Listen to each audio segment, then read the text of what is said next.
पिताजी, आखिर मेरा कोई भाई बहन क्यों नहीं है? यदि मेरा भी कोई भाई बहन होता तो मैं भी उसके साथ खेलता, लेकिन मेरा तो कोई भाई बहन ही नहीं है। सेठ का बेटा रोजाना यही बात पूछता था। सेठ उसे कोई जवाब नहीं देता था और वह बच्चा स्कूल चला जाता है। सेठ चारपाई पर बैठे हुए सेठ थे। जी, हमें किसी काम पर रख लीजिए। आप जो भी कहेंगे हम दोनों वही करेंगे। सेठ ने देखा वे दोनों बड़ी ही चिंता में थे। उनके कपड़े फटे हुए थे और ऐसा लगता था मानो कुछ दिनों से कुछ नहीं लेकिन खाया बेटा, है। तुम दोनों हो कौन और तुम दोनों इस प्रकार क्यों भटक रहे हो? सेठ जी, मेरा नाम सोनू है और ये मेरा छोटा भाई मोनू है। हमारी माता तो पहले ही हमें छोड़कर चली गई थी। उसके कुछ दिनों बाद ही हमारे पिता का भी देहांत हो गया। अब हम दोनों काम की तलाश में इधर उधर भटकते रहे और भटकते भटकते पूरे 6 महीने गुजर गए हैं। दोनों लड़के अपनी दुख भरी कहानी सेठ को सुनाते हैं। सेठ को उन दोनों पर दया आ जाती है। अरे बेटा, तुम दोनों दुखी मत हो। आज से तुम दोनों मेरे बेटे हो और आज से तुम दोनों हमारे साथ ही रहोगे। वो दोनों सेठ की यह बात सुनकर बहुत खुश हो जाते हैं और सेठ उन्हें अपने पास रख लेता है तथा उन्हें अपने बेटों के साथ स्कूल भी भेजता है।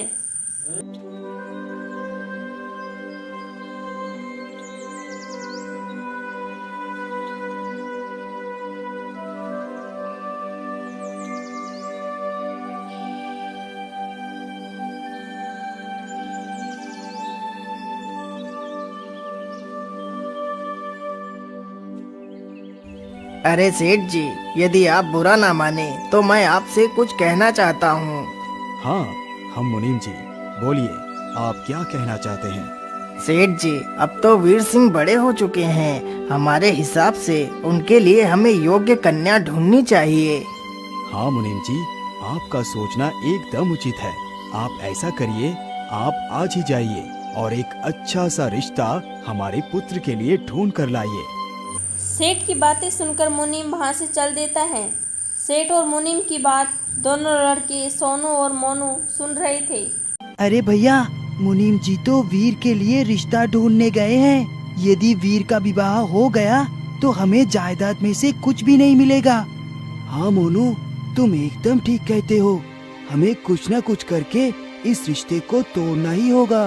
भैया, हम इस रिश्ते को तोड़े उससे पहले हमें मुनीम जी का पीछा करना चाहिए। आखिर वो किसके घर पर रिश्ता देखने के लिए जा रहे हैं। वे दोनों छिपकर मुनीम की बातें सुन रहे थे तथा वो मुनीम का छिप छिप कर पीछा करने लगे। वो उस घर तक पहुंच गए जहां मुनीम ने उसकी लड़की की शादी के बारे में बताया था।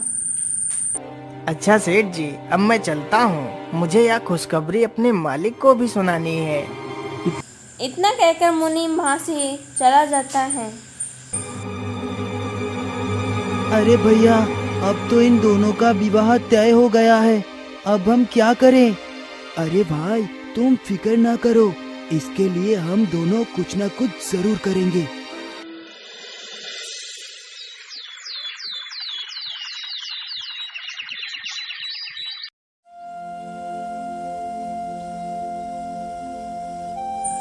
अगले दिन वो दोनों भाई अपना रूप बदलकर सेठ के घर के पास आ जाते हैं और एक पेड़ के नीचे दोनों आपस में बातें करते हैं। सेठ उनकी बातें सुनकर वहां आ जाता है। अरे भाई, क्या बात है? आप दोनों आपस में ही क्यों लड़ रहे हैं?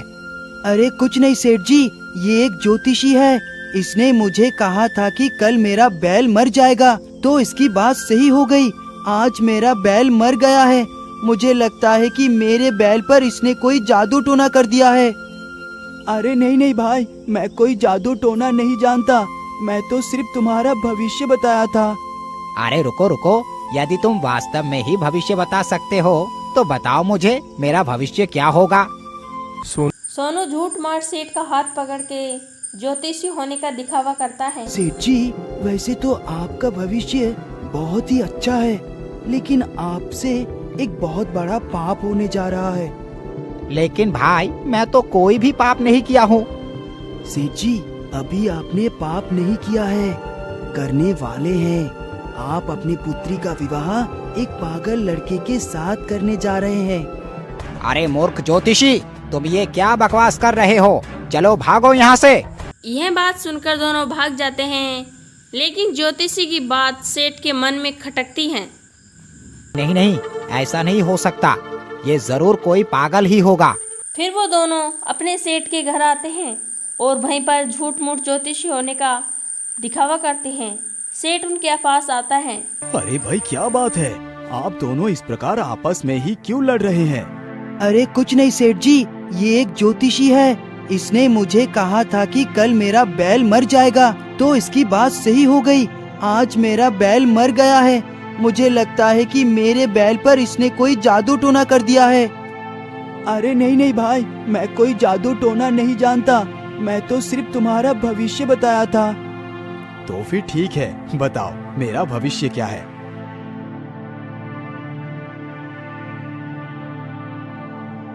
सेठ जी, वैसे तो आपका भविष्य बहुत ही अच्छा है, लेकिन आपसे एक बहुत बड़ा पाप होने जा रहा है। क्या पाप होने जा रहा है? लेकिन मैंने तो अपने संपूर्ण जीवन में किसी का भी बुरा नहीं किया, फिर मुझसे कोई पाप कैसे हो सकता है? सेठ जी, आप अपने पुत्र का विवाह जिस लड़की के साथ करने जा रही हैं, वो एक राक्षसी है जो इंसानों का खून पीती है। यदि वो यहाँ आ गई तो सभी का विनाश कर देगी। अरे मूर्ख, तू ये क्या मूर्खता भरी बात कर रहा है? चल निकल यहाँ से। इतना सुनकर दोनों भाई वहां से भाग जाते हैं। यह बात सेठ के मन में खटकती है।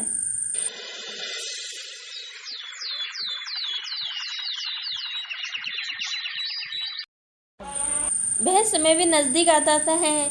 उस दिन वीर सिंह की विवाह था। सेठ के बेटे का बारात बड़े धूमधाम से जा रही थी।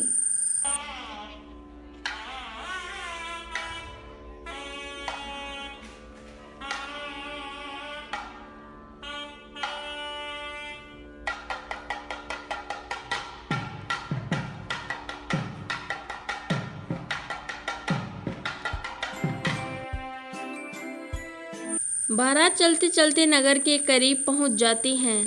अरे बड़े भैया, पूरे दिन घोड़े पर बैठे बैठे आप तो थक गए होंगे और भूख भी लगी होगी।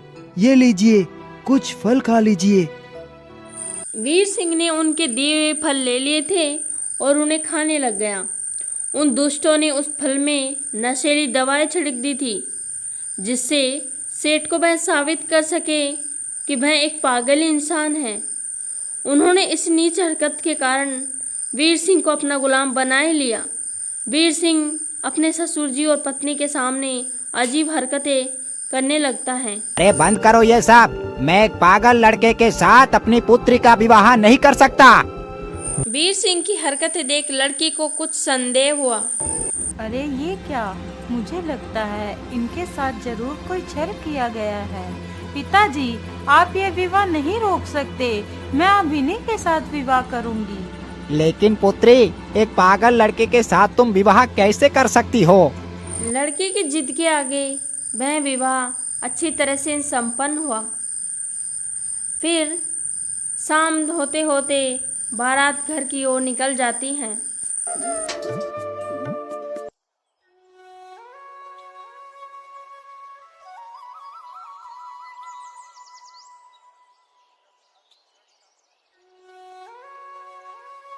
उन सभी को चलते चलते रास्ते में काफी रात हो जाती है। अरे सेठ जी, हमें चलते चलते तो काफी रात हो चुकी है। इतनी रात्रि में हमारा इससे आगे चलना ठीक नहीं होगा। हमें यहीं आसपास आने वाले नगर के पास ही किसी से आश्रय ले लेना चाहिए। हाँ हाँ मुनीम जी, आप एकदम ठीक कहते हैं। हम लोग इस बार आने वाले अगले गांव में ही रुक जाएंगे। फिर वे सब नगर के पास जल्दी ही पहुंचते हैं। वहाँ उन्हें एक बूढ़ी महिला दिखाई देती है। सेठ बूढ़ी महिला को सारी बात बताता है। हाँ हाँ सेठ जी, क्यों नहीं, आप जब तक चाहें तब तक यहाँ रुक सकते हैं। सभी लोग वहीं रुककर विश्राम करने लगते हैं तथा वह बूढ़ी महिला की झोपड़ी में आराम करते हैं। हे भगवान, ये भूल मुझसे कैसे हो गई। मैं अपने पति के लिए तो कोई उपहार लेकर ही नहीं आई। मेरा इस प्रकार खाली हाथ जाना ठीक नहीं है। अब मैं क्या करूं? यह सोचते सोचते चंद्रवती की आंख लग जाती है। उसके सपने में एक बूढ़ी महिला आती है। बेटी, तुम बहुत ही नेक दिल हो। तुम चिंता ना करो, जो मैं कहती हूँ उसे ध्यान से सुनो। तुम अपने पति को एक अनमोल उपहार दे सकती हो। तुम इसी वक्त उठो और पास वाली नदी पर जाओ। वहाँ पर तुम्हें एक इंसान की लाश पानी में तैरती हुए मिलेगी। जब तुम उस लाश को अपने पास बुलाओगी तो वह लाश तुम्हारे पास आ जाएगी। उस लाश ने एक अनमोल आभूषण पहन रखा है। तुम उस आभूषण को उतार कर अपने पति को दे देना। थोड़ी देर में चंद्रवती की आंख खुलती है। वो देखती हैं सब सोए हुए हैं और वो चुपचाप से उठती हैं और जंगल की ओर निकल पड़ती हैं। लेकिन वो दोनों भाई जगे हुए थे। वह दोनों भाई देख लेते हैं। अरे भैया, ये इतनी रात को जंगल की तरफ क्या करने जा रही है? कहीं ये सच में तो कोई राक्षसी नहीं है? अरे नहीं भाई, इसका जवाब तो हमें उसका पीछा करके ही मिल पाएगा। चलो उसका पीछा करते हैं। इतना सोचकर दोनों भाई चंद्रवती का पीछा करते हैं।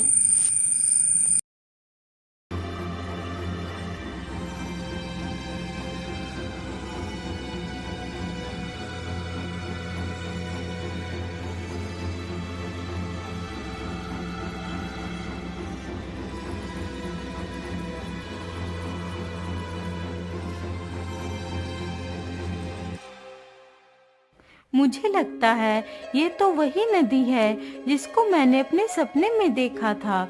हाँ, यह वही नदी है। अरे उधर से तो सच में एक लाश बहती हुई आ रही है। अरे ओ लाश, तुम मेरे पास आ। वह चंद्रवती के पास आती हैं और चंद्रवती उसके हाथ से वह आभूषण उतारकर वहां से चली जाती हैं।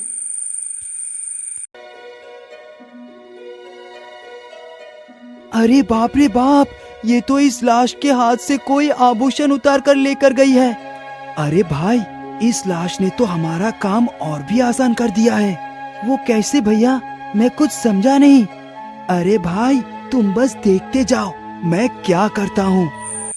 इतना कहकर दोनों भाई सेठ जी के पास जाते हैं।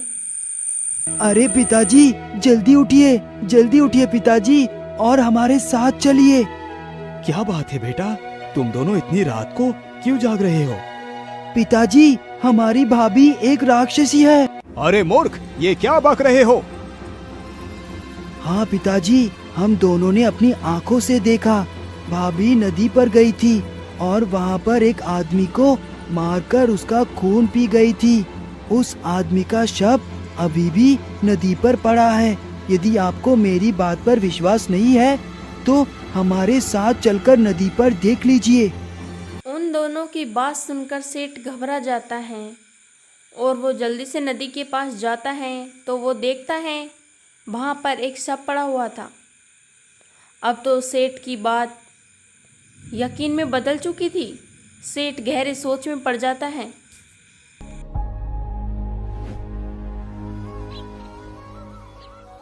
सुबह होते ही बारात निकल जाती हैं और अपने महल पहुंच जाती हैं।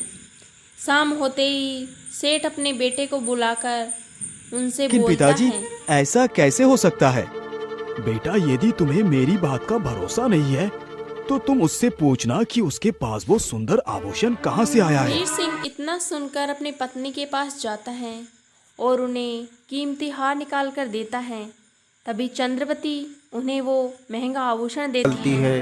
अरे चंद्रवती, इतना कीमती आभूषण तुम कहाँ से लेकर आई हो? अजी, यह आभूषण मुझे मेरी माँ ने दिया था।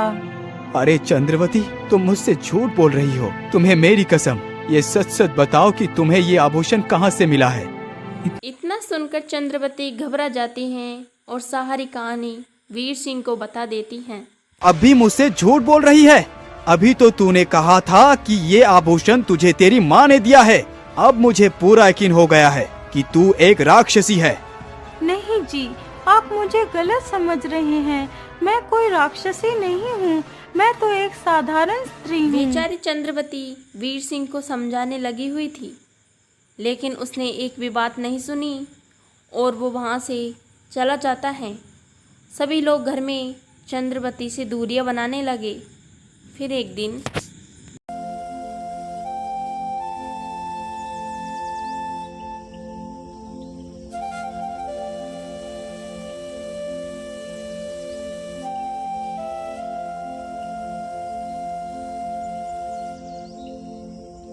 धीरे धीरे वीर सिंह अपनी चंद्रवती का साधारण बर्ताव देखकर वह समझ जाता है कि यह कोई राक्षसी नहीं है, लेकिन वह अपने पिता को कैसे समझाए।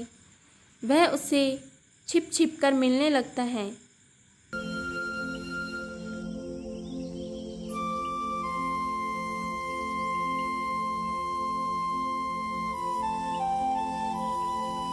अरे बड़े भैया, आप रोज रोज छुप छुप कर भाभी की कमरे में क्यों जाते हो?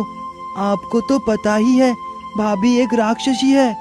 अरे नहीं सोनू, तुम्हारी भाभी कोई राक्षसी नहीं है, वो एकदम ठीक है और कुछ दिनों में ही तुम दोनों चाचा बनने वाले हो। लेकिन ये बात पिताजी को मत बताना। अरे बेटा, तुम तीनों आपस में क्या बातें कर रहे हो? अरे कुछ नहीं पिताजी, हम तीनों तैयार हैं। बेटा तुम तीनों जरा ध्यान से जाना और ध्यान से ही वापस आना। तुम तीनों पहली बार विदेश में व्यापार के लिए जा रहे हो। अच्छा ठीक है पिताजी, अब हम लोग चलते हैं। इतना बोलकर तीनों निकल पड़ते हैं और जल्दी ही जहाज के पास पहुंच जाते हैं। भैया, हम दोनों तो हमारी प्रिय पुस्तक को तो घर पर ही भूल कर आ गए। आप यही रुकिए, हम दोनों अभी पुस्तक को लेकर आते हैं। अच्छा ठीक है, मैं तुम दोनों का इंतजार करूंगा। तुम लोग जल्दी ही वापस आना। इतना कहकर वो दोनों वापिस चले जाते हैं। अरे बेटा, तुम दोनों वापस क्यों आ गए? पिताजी, भैया ने हम दोनों को वापस भेज दिया और कहा कि पिताजी घर में अकेले हैं, उनका ख्याल रखना, इसीलिए हम दोनों वापस आ गए। पिताजी, ये औरत तो राक्षसी होने के साथ साथ एक बदचलन भी है। अरे बेटा, तुम ये क्या कह रहे हो? पिताजी, कल मैं इसे किसी दूसरे व्यक्ति के साथ देखा था और ये उसे कह रही थी कि अब वो माँ बनने वाली है। ये बात सुनते ही सेठ का गुस्सा आसमान तक चढ़ जाता है।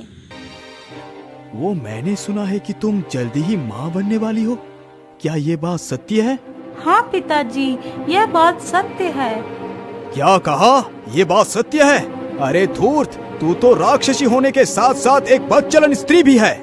नहीं पिताजी, यह बच्चा हमारे पति का ही है, किसी और का नहीं। बेचारी चंद्रवती रोती गिड़गिड़ाती हुई उन्हें सब कुछ बता देती हैं, लेकिन उनकी कोई नहीं सुनता है और सेठ उन्हें घर से निकाल देता है।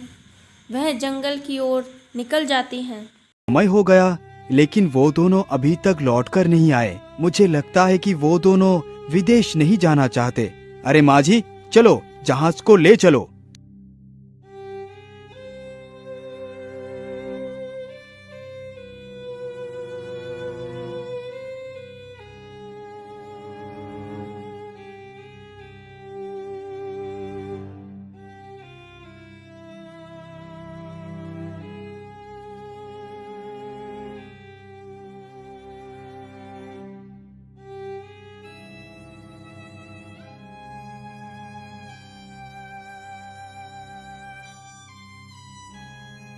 अरे बेटी, क्या बात है, तुम रो क्यों रही हो? चंद्रवती दुख भरी कहानी महिला को सुनाती है। बेटी, तुम घबराओ मत, आज से तुम मेरे घर में ही रहना, मेरा घर पास में ही है। इतना कहकर वो बूढ़ी महिला चंद्रवती को अपने साथ अपने घर ले जाती हैं।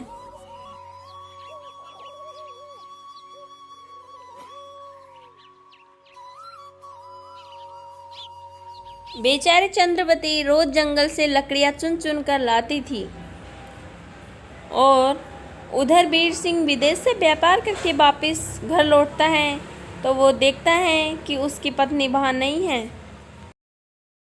अरे पिताजी, चंद्रवती तो पूरे घर में कहीं दिखाई ही नहीं दे रही है। वो कहाँ गई है? अरे बेटा, चंद्रवती ने तो मेरी नाक ही कटवा दी। पूरे गांव में मेरी हंसी उड़ाई जा रही है कि सेठ की बहू माँ बनने वाली है। बेटा, वो तो राक्षसी होने के साथ साथ एक चरित्रहीन औरत भी है, इसीलिए मैंने उसे घर से बाहर निकलवा दी। बस कीजिए पिताजी, वो कोई राक्षसी नहीं और ना ही वो कोई चरित्रहीन है। उसके पेट में मेरा ही बच्चा था। लेकिन ये सब तुमसे किसने कहा है पिताजी? फिर सेठ सारी कहानी वीर सिंह को बताता है। लेकिन पिताजी, ये बात तो मैंने सोनू मोनू को बताई थी कि उनकी भाभी जल्द ही माँ बनने वाली है। ये सुनकर सेठ हैरान हो जाता है और अपने दोनों भाइयों की चाल समझ जाता है। सोनू मोनू, क्या ये बात सत्य है? हाँ पिताजी, ये बात सत्य है। अरे दुष्ट, मैंने तुम दोनों को अपने बेटे की तरह पाला और तुम दोनों ने मेरा ही घर उजाड़ दिया। निकल जाओ मेरे घर से और फिर कभी अपना मनहूस शक्ल मुझे मत दिखाना। इतना सुनते ही वो दोनों वहां से भाग जाते हैं। फिर सेठ और वो चंद्रवीर को ढूंढने के लिए जाते हैं।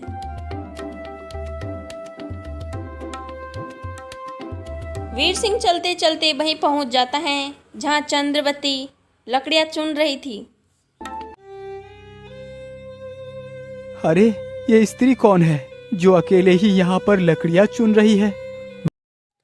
वीर सिंह पास जाता है तो देखकर उसकी आंखों से आंसुओं की धार बहने लगती है और वो फूट फूट कर रोता है। अरे चंद्रवती, तुम लकड़ियाँ चुन रही हो? चंद्रवती पीछे मुड़कर देखती है तो उसका पति होता है। उसकी आंखों से आंसू आने लगते हैं और वो वीर सिंह के गले लग जाती है। जी, तुम मुझे छोड़कर कहाँ चले गए थे? नहीं चंद्रवती, तुम रो मत। अब हमारे रोने के दिन चले गए। अब मैं तुमसे दूर कभी नहीं जाऊंगा, कभी नहीं। दोस्तों, इस कहानी से हमें सीख मिलती है कि हमें किसी की बातों पर विश्वास नहीं करना चाहिए। आपको कहानी पसंद आई होगी तो लाइक एंड सब्सक्राइब कीजिए। धन्यवाद।